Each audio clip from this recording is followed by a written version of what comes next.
Salut à tous, c'est encore moi, Patrick Duval. Je vous rappelle que sur ma chaîne, je parle de tout ce qu'on peut faire soi-même. Abonnez-vous si vous aimez bricoler, il y aura plein de choses intéressantes. Et maintenant, passons directement au sujet de cette vidéo. La productivité de la scie circulaire diminue considérablement en raison des longs ajustements, y compris le marquage, lors de la coupe à 90 ou 45 degrés.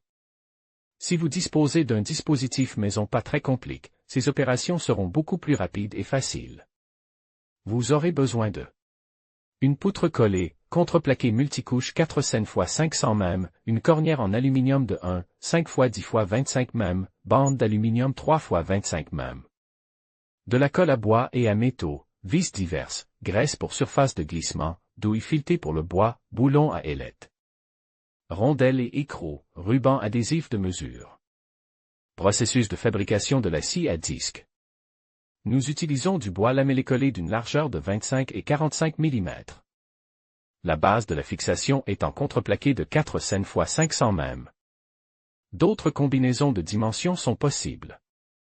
Formez des blocs de bois lamellé-collé de la même hauteur pour tous les éléments.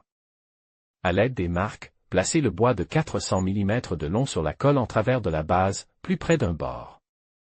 Sur le bord du côté de la base le plus éloigné de la solive de 400 mm, placez deux solives de 45 x 55 mm plus près de l'un des côtés. De 500 mm de la base, en laissant un espace entre elles et en orientant les côtés longs transversalement par rapport à la solive de 400 mm. De l'autre côté de la solive de 400 mm, fixez une solive de 123 x 25 mm symétriquement aux deux éléments de 45 x 55 mm le long du bord.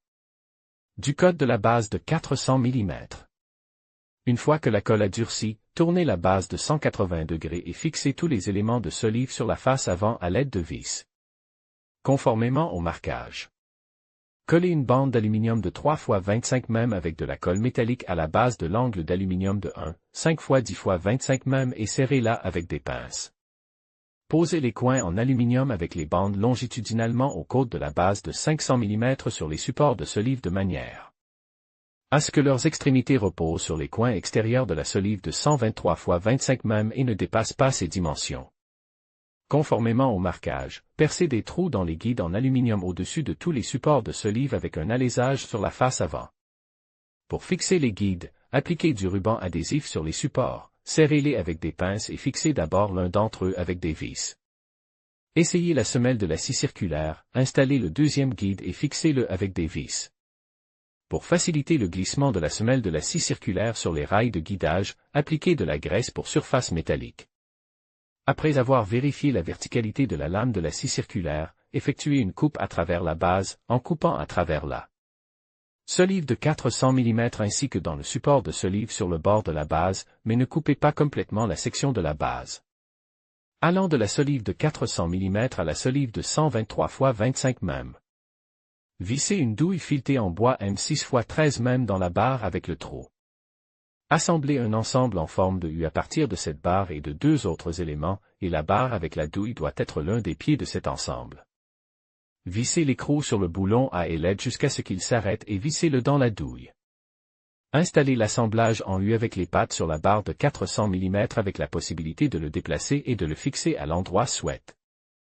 Déterminé par des rubans de mesure colle sur le côté intérieur de la barre de 400 mm. Nous traçons une ligne à 45 degrés par rapport au trait de scie de la base, en veillant à ce que les pièces soient usinées à une certaine largeur.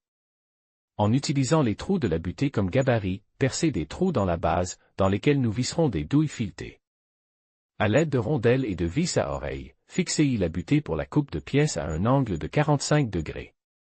Vissez à l'extrémité du côté de 500 mm de la base des bandes de bois qui, lorsqu'elles sont installées verticalement, dépassent le fond de la base. Pour éviter tout mouvement latéral des guides, collez des butées en bois sur le côté extérieur.